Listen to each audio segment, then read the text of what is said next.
সকাল সকাল শাশুড়ির রুমে এসে দাঁড়িয়ে আছি। আমার ঠিক দুই পাশে তিনজন যা দাঁড়িয়ে আছেন। বিয়ে হয়ে শ্বশুরবাড়ি আসলাম মাত্র একদিন হলো। একদিন যেতে না যেতেই সকাল সকাল এমন করে শাশুড়ির তলব পেয়ে আমি একটু ভয় পেয়ে গেলাম। যাদের কাছে জিজ্ঞেস করব তার সুযোগই পেলাম না। সবাই হন্তদন্ত হয়ে শাশুড়ির রুমে এসে হাজির। শাশুড়ি খুব গম্ভীর হয়ে বললেন, ভয় পাওয়ার কারণ নাই ছোট বউ। বাড়ির উত্তরে একখান জামরুল আর কদবেল গাছ আছে। এই দুই গাছের মাঝামাঝি একটা নারকেল গাছ লাগানোর দায়িত্ব তোমার। শুধু লাগালেই হবে না, মাঝে মাঝে যত্ন আত্মেও নিবা। বিয়ে হয়ে শ্বশুরবাড়ি আসলাম মাত্র একদিন হলো। এর মধ্যে নারকেল গাছ লাগানোর কথা শুনে আমার ভয় যেন যেমন বাড়লো তেমন রাগও হলো। এই কোথায় এসে আমি পড়লাম। আমি চুপচাপ দাঁড়িয়ে আছে দেখে শাশুড়ি একটু কঠিন করে বলল, কথা বোঝো না বউ? আমি বললাম, বুঝেছি আম্মা। বুঝলে ভালো। বড় বউ তোমারে সব দেখায় দিব। এই বাড়ির বউ হয়ে আইসো, কাজকর্ম মন দিয়ে করা লাগবো ছোট বউ। জি আম্মা। আমার শাশুড়ি এবারে একটু রাগী চোখে মেজো জায়ের দিকে তাকালো। মেজো যা আমতা আমতা করতে করতে বলল, আম্মা, দোষটা আমার। আমাকে আপনি ক্ষমা করে দেন। এমন ঘটনা আর হবে না। কথাটা শেষ করে মেজোভাবে ফুপিয়ে কেঁদে উঠল। মেজোভাবের কান্না দেখে শাশুড়ি খুব রেগে গিয়ে বললেন, দোষ যে তোমার সেটা তো আমি আগেই জানতাম। তোমার তো কঠিন শাস্তি হওয়া উচিত বউ। তোমার বাপের বাড়ি খবর দেওয়া উচিত। কিন্তু আমি চাই না এ বাড়ির খারাপ কোনো সংবাদ বাইরের মানুষের কানে যাক। এই বিচার আমি একা করব। এই সংসার আমার। এখানে অন্যায় কিছু আমি বরদাস্ত করব না। কথা শেষ করে শাশুড়ি বিড়বিড় করে কী সব পড়লেন। আমরা দাঁড়িয়ে আছি। আমি কি করব বুঝতে পারছি না। হঠাৎ করে শাশুড়ি বললেন, তোমরা যাও। শাশুড়ি রুম থেকে বের হয়ে আসার পর আমার কাছে সব কিছু যেমন উল্টাপাল্টা লাগছে। মেজোভাবের কান্না দেখে আমার খুব খারাপ লেগেছে, যদিও আমি বুঝতে পারছি না বিষয়টা কি। তারপরও এখন শাশুড়ির ওপর খুব রাগ হচ্ছে।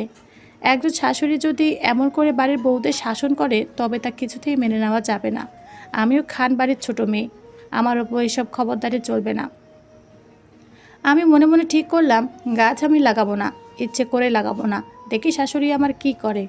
আজ কয়েকবার বড়োভাবে গাছ লাগানোর জন্য তাগিদ দিয়েছে, কিন্তু আমি এড়িয়ে গিয়েছি। ইচ্ছে করে এড়িয়ে গিয়েছি। সকাল থেকে কয়েকবার বলার পর দেখি বড়োভাবে এই নিয়ে আর কিছু বলছে না। ভালোই হলো, শাশুড়ি বুঝুক। আমার ওপর এত সহজে খবরদারি করা যাবে না। একান্নবর্তী পরিবার। বহরপুর বাজারে আড়তের ব্যবসা, বিশাল ব্যবসা। চার ভাই এই আড়তে বসে। তাছাড়া এলাকার ব্যবসা এবং জমিজমা নিয়ে এই পরিবারের বেশ নামডাক আছে। শুনেছি আমার শ্বশুর গত হয়েছেন প্রায় 7 বছর হতে চলল। এই বাড়ি 4 ছেলে মায়ের ভীষণ ভক্ত। মা যা বলেন বিনা বাক্যে ছেলেরা তা মেনে নেয়। ছেলেদের কথা হলো, মা যতদিন আছে আমরা সবাই একসাথে। আলাদা হওয়া, আলাদা চিন্তা করার সুযোগ নেই। এই নিয়ে বাড়ির বউদের কোনো অভিযোগ কাজে লাগবে না। বাড়ির বেশিরভাগ বিষয়ে এই সিদ্ধান্ত শাশুড়ি দেন। আর সেই সিদ্ধান্তে বাড়ির ছেলেদের খুব একটা দ্বিমত নেই এবং থাকেও না। মেজো ভাবির কাছে এসব শুনে আমার রাগ আরও বাড়ল। এটা অন্যায়। একজন মানুষ এমন করে সবার ওপর কর্তৃত্ব করবে তা কিছুতেই মেনে নেওয়া যায় না। মনে মনে রাগ পুষে রাখলেও কাউকে কিছু বললাম না। প্রায় 7 দিন হতে চলল। শাশুড়ির সাথে বেশ কয়েকবার দেখা হলো, গাছ লাগানোর বিষয়ে কিছু বললেন না। আমিও মনে মনে ভাবলাম, ভালোই হলো, শাশুড়িকে এই একটা শিক্ষা দিয়ে বুঝিয়ে দিয়েছি আমিও বড় খানবাড়ির মেয়ে। আমার ওপর এমন করে খবরদারি চলবে না। অন্যায়ভাবে বাড়ির অন্য বউদের শাসন করলেও আমাকে পারবে না। খুব অল্প সময়ে এই বাড়ির আমার সবচেয়ে প্রিয় মানুষ হয়ে উঠলেন বড় ভাবি। চুপচাপ আপন মনে কাজ করে চলেন, কোনো বিষয়ে বিচলিত হতে দেখি না। বাড়ির অন্য বউয়েরাও দেখি বড় ভাবিকে বেশ পছন্দ করেন। তবে এই বাড়িতে এসে একটা বিষয় শুনে বেশ কষ্ট পেয়েছি। বড় ভাবি নিঃসন্তান। ঢাকায় গিয়েও অনেক বড় ডাক্তার দেখিয়েও কোনো কাজ হয়নি। তবে এই বাড়ির বাচ্চা কাচ্চারা বড় ভাবির ভীষণ ভক্ত। মনে হয় তাদের সব আবদার এই বড় মায়ের কাছে। বাড়ির সব ছেলে মেয়েদের পড়ালেখা, খাবার দাবার সব কিছুর খবর যেন বড় ভাবির কাছে। এই নিয়ে কারো কোনো অভিযোগও নেই। এসব দেখে বড় ভাবির প্রতি আমার শ্রদ্ধা এবং মায়া যেন আরও বেড়ে গেল। সব কিছু ঠিকঠাক চলছিল। একদিন দেখি বড় ভাবি চোখ মুছতে মুছতে আমার শাশুড়ির রুম থেকে বের হচ্ছে। ভাবিকে এমন করে দেখতে আমার খুব কষ্ট হলো। ভেতরের রুম থেকে শাশুড়ি কী সব বলে চিৎকার চেঁচামেচি করছেন। বড় ভাবির মতো এমন একটা মানুষকে বকতে পারে তা আমার বিশ্বাস হচ্ছে না। কি এমন বললো যে ভাবিকে এইভাবে বকতে হলো? এটা দেখার পর শাশুড়ির ওপর আমার রাগটা যেন আরও বাড়ল। সন্ধ্যার দিকে শাশুড়ি আমাকে ডাকলেন, কেমন আছো ছোট বউ? ভালো আম্মা। ইসমাইলের সাথে তুমি নাকি খুব রাগারাগি করেছ। এই সংবাদ আপনার কাছে আসলো কেমন করে? সংবাদের বিষয়ে তুমি কি আমার কাছে কৈফিয়ত চাও বৌমা? কৈফিয়ত কেন আম্মা? আমাদের স্বামী স্ত্রীর মাঝে একটু মান অভিমান হতে পারে, তাই বলে এই সংবাদ আপনার কাছে আসবে, আপনি সেটা নিয়ে আমার বিচার করবেন, সেটা তো ঠিক না আম্মা। কোনটা ঠিক আর কোনটা বেঠিক সেটা তোমার বোঝার ক্ষমতা তুমি এখন অর্জন করো নাই ছোটো বউ। এ বাড়িতে তোমার বড় ভাইরে আমি আসতে না করেছি, এখানে ইসমাইলের কোনো দোষ নেই। এই নিয়ে তুমি আর কোনো আওয়াজ তুলবে না। আমার কাজটা কি আপনি ঠিক করলেন? বলেছি তো, কোনটা ঠিক আর কোনটা বেঠিক সেই জিনিস বোঝার ক্ষমতা তোমার হয় নাই। তুমি এখন যাও ছোটো বউ। আমার রাগ যেন বাড়ছিল, ইচ্ছে করছিল শাশুড়িকে আরও কিছু কথা শুনিয়ে আসি, কিন্তু রাগটা এত বেড়ে গিয়েছিল যে আমার মুখ দিয়ে শব্দ বের হচ্ছিল না। শাশুড়ির রুম থেকে বের হয়ে নিজের রুমে এসে দরজা বন্ধ করে একা একা কিছুক্ষণ কাঁদলাম। আমার স্বামী ইসমাইলের উপর ভীষণ রাগ হচ্ছে। গতকাল এই বাড়িতে আমার বড় ভাই আসার কথা ছিল জিনিসপত্র নিয়ে। আমি শুনেছি ইসমাইল বারণ করেছে। এই নিয়ে ইসমাইলের সাথে আমার বেশ কথা কাটাকাটি হয়েছে। আর যখন বিষয়টা শাশুড়ির মুখে শুনলাম তখন রাগটা আরও বাড়লো। সব কিছুতে শাশুড়ির আমার খবরদারি মেনে নিতে আমার খুব কষ্ট হচ্ছে। আমার বাড়ি থেকে কিছু জিনিসপত্র দিতেই পারে, কিন্তু তা আনতে এভাবে বারণ করা অন্যায়। মনে মনে ভাবলাম, আমিও খান বাড়ির মেয়ে, এই নিয়ে একটা বিহিত আমি করব। রাতে ভাবিরা একে একে সবাই খেতে এসে ডাকলো। আমি জানিয়ে দিলাম খাবো না। ইসমাইলও অনেক জোরাজুরি করলো। আমি বেশ শক্ত, কিছুতেই আজ খাবো না। শেষে সবাই বুঝে নিয়েছে আমি বেশ কঠিন ধাঁচের মেয়ে। আমাকে খাওয়ানোর আশা ছেড়ে দিয়ে সবাই ডাকাডাকি বন্ধ করলো। আমিও মনে মনে ভেবে রেখেছি, এবার শাশুড়িকে একটা উচিত শিক্ষা দিয়ে তবেই আমি শান্ত হব। রাত 11টার দিকে বড়ভাবে এসে বলল, হেনা, আম্মা তোমার ডাকছে। আমি কিছু না বলে শাশুড়ির রুমের দিকে রওনা দিলাম। মনে মনে ভাবলাম, এই সুযোগ এত সহজে ছেড়ে দেওয়া যাবে না। রুমে ঢুকে দেখি শাশুড়ি কোরআন তেলাওয়াত করছেন।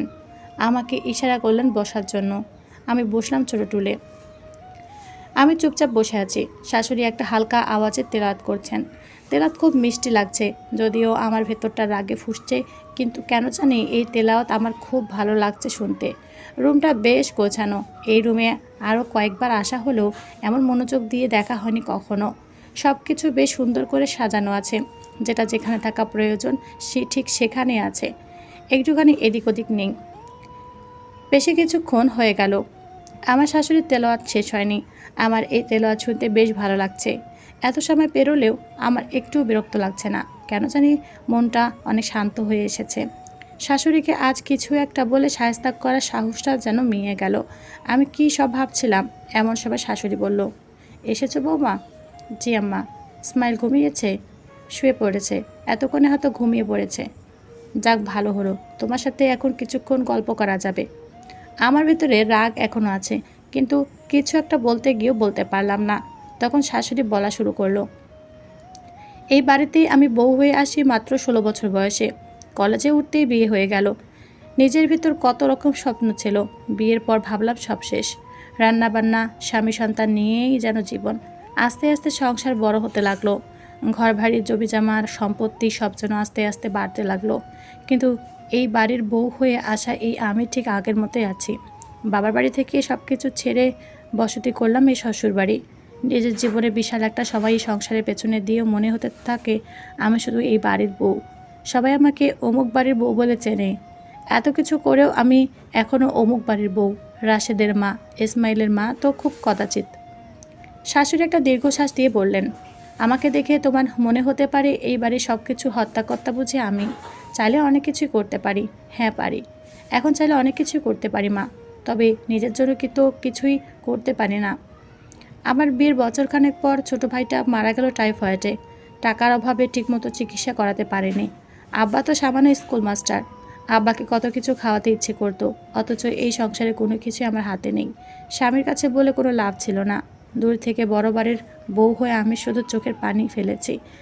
ছোট বোনটার বিয়েতে একটা স্বর্ণের জিনিস দেওয়ার কথা ছিল, শেষে আমার শ্বশুর না করলেন। সে যে কি কষ্ট আমার। বোনের বিয়েতেও গেলাম না, আমি শুধু এ বাড়ির বউ হয়ে রইলাম। শাশুড়ি এবার একটু থামলেন। আমি এক দৃষ্টে তাকিয়ে আছি আমার শাশুড়ির দিকে। আমার কিছু বলতে ইচ্ছে করছে না। আমার শাশুড়ি এবার বলা শুরু করলো, এখন আমার হাতে অনেক কিছু আছে। ছেলেদের বলে অনেক কিছু হয়ে যাবে, কিন্তু আমার তো আর কেউ নেই মা। বাবা মা মারা গেছেন সেই কবে। ভাইটা তো মরে গেল। বোনটাও এখন বেশ ভালো আছে। আমার নিজের জন্য তো কিছুই করার নেই। শাশুড়ি একটু চঞ্চল হয়ে উঠে বলল, তুমি বোধহয় রাগ করেছো। এ বাড়িতে আসতে না আসতে তোমাকে আমি গাছ লাগানোর কথা কেন বললাম? আমি আমতা আমতা করতে করতে শাশুড়ি বলল, আমি তো জানি তুমি রাগ করে সেই গাছ লাগাওনি।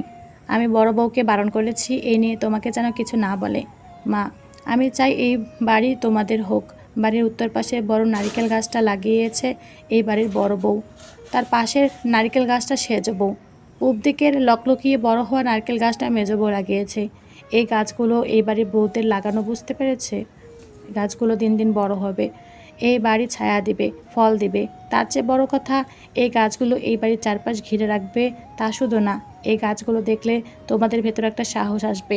লম্বা হয়ে এই গাছগুলো মাথা উঁচু করে দাঁড়িয়ে থাকবে। এই গাছ দূর থেকে দেখলে মনে হবে এই বাড়িটা তোমরা আগলে রেখেছো। তাছাড়া বাড়ির পুরুষ মানুষগুলো এসব গাছ দেখলে বুঝতে পারবে এই বাড়ির বউয়েরা মাথা উঁচু করে দাঁড়িয়ে আছে। তাদের অসম্মান করা তো সহজ নয়। তোমাদের শেকড় এই বাড়ির মাটির সাথে শক্ত হয়ে আছে। এই বাড়ি যে তোমাদের, এটা আমাদের বাড়ি, আমার এই বউদের বাড়ি। রাগ ক্ষোভ নিয়ে যেন আমি শাশুড়ির রুমে বসে প্রতীক্ষা করেছিলাম শাশুড়িকে আজ হেনস্থা করে ছাড়বো, সেই আমি চোখের জল আটকাতে পারছি না। আমি কাঁদছি বাচ্চাদের মতো করে। আমার কান্না মনে হয় না শাশুড়ি খুব একটা দেখছেন, তিনি আপন মনে গল্প করে চলেছেন। আম্মা এবার একটু রাগ দেখিয়ে বলল, বড় বউয়ের ওপর আমার খুব রাগ, রোজ দিন আমার কাছে এসে কান্নাকাটি করে। আমি বললাম, কেন আম্মা? কেন আবার? নিজের কপাল নিজে কুড়াল মারতে চায় মেয়েটা। এমন বোকা হলে চলে? আমার বড় ছেলের আবার বিয়ে দিতে চায়, সে তো সন্তান দিতে পারলো না, আবার বিয়ে করালে নাকি নতুন বউয়ের সন্তান হবে। আমি বলে দিয়েছি আমি জীবিত থাকতে এবং আমি মারা গেলেও এ কাজ হতে পারবে না। আল্লাহ তাদের কপালে সন্তান রাখে নাই। বাড়িতে আরও ছেলে মেয়ে আছে, আমার ছেলের বংশ নিয়ে বড় বউয়ের চিন্তা করার দরকার নেই। কত বড় ব্যাককেল মেয়ে দেখেছ? খুব ভালো করে বকেছে মেয়েটারে। আমার খুব খারাপ লাগে এমন করে বকতে, কিন্তু এসব শুনলে মাথা কি আর ঠিক থাকে? আমার শাশুড়ি এবার একটু শান্ত হয়ে বলল, আমার একটু পানি দাও মা, অনেক কথা বলে ফেলেছি, গলাটা শুকিয়ে গেল, কাঠ হয়ে গেল। পানি খেয়ে গ্লাসটা হাতে রেখে তিনি বললেন, কিছু জিনিসপত্র মানে ফার্নিচার নিয়ে তোমার ভাই আসতে চেয়েছিল, আমি না করেছি। আমি জানি এ নিয়ে তুমি খুব রাগ করেছো মা, কিন্তু আমি যে তোমার বাপের বাড়ি থেকে এসব নিতে পারবো না। আমি বেঁচে থাকতে এসব জিনিস সে বাড়িতে ঢুকবে না, এটা অন্যায় মা। আমি জানি তোমার বাপের অনেক সহায় সম্পত্তি, এসব তোমার বাপে খুশি হয়ে দিয়েছে, কিন্তু এসব আমার বাড়িতে ঢুকলে আমার অন্য বউদের মনটা ছোট হয়ে থাকবে। আমার সব বউদের বাপের বাড়ির অবস্থা তো তোমাদের মতো না মা, তারা চাইলেও কিছু দিতে পারবে না। তাছাড়া ছেলেদের বিয়ে দিয়ে কোনো জিনিসপত্র আমি এ বাড়িতে আনবো না, এটা আমার আগে থেকেই শপথ করা। এই নিয়ে তুমি আর কিছু মনে করো না মা। আমি বলে দিয়েছি তোমার বাড়ির লোকজন যেন যখন তখন আমার বাড়ি বেড়াতে আসে, তারা বেড়াতে আসলে আমি খুব খুশি লাগবে। একটু দূরে বসা আমি ছিলাম, উঠে গিয়ে আমার শাশুড়ির কাছে গিয়ে বসলাম। কাছে যেতেই আমার মাথায় একটু হাত বুলিয়ে দিলেন। তিনি দেখছেন আমি কাঁদছি, অথচ তিনি একটিবার কাঁদতে বারণ করলো না। আমার শাশুড়ি কোলে মাথা গুছে আমি শুয়ে আছি, তিনি আমার মাথায় হাত বুলিয়ে দিতে দিতে বললেন, আমি জানি মেজ বউয়ের শাস্তির কথা শুনে তুমি ভয় পেয়েছো, ভয়ের কিছু নাই মা। মেজ বউ অন্যায় করেছে, এ অন্যায় আমার মেয়ে করলেও আমি একই শাস্তি দিতাম। কি করেছে আম্মা? গত ঈদে আমি সব বউদের হাতে কিছু টাকা দিয়েছি তাদের বাপের বাড়ির লোকজনদের জন্য কেনাকাটা করতে। মেয়েরা সব সময় তো বাপের বাড়ির জন্য কিছু করতে পারে না, ভাবলাম ঈদে মেয়েরা নিজের হাতে নিজের মতো করে কিছু উপহার দিক, এতে তাদের মনটা বড় হবে। অথচ আমার মেজ বউ করলো কি, সেই টাকা নিজের কাছে রেখে দিল, একটা টাকা খরচ করলো না। আমি ভীষণ কষ্ট পেয়েছি ছোট বউ, টাকা লাগলে বলতো। মানুষ এতটা ছোট মনে হয় কি করে? ঘটনা শুনে আমি নিজের লোক পাঠিয়ে কেনাকাটা করে বিয়ে বাড়ি পাঠালাম। শাশুড়ি কোলে মাথা গুজে আমি শুয়েছিলাম। আমি মাথা তুলে একবার শাশুড়ির মুখটা দেখলাম। আমার কেন জানি মুখটা দেখতে খুব ইচ্ছে করলো। শাশুড়ি ছোটোখাটো মানুষ, সেই ছোটোখাটো মুখটা দেখতে আমার কেন জানি আজ বিশাল মনে হচ্ছে। পৃথিবীতে এত সুন্দর মানুষ দেখতে চাইলেও দেখা যায় না, এমন মুখটা দেখার জন্য প্রতীক্ষা করতে হয়। আজ আমি সেই সুযোগ পেয়েছি।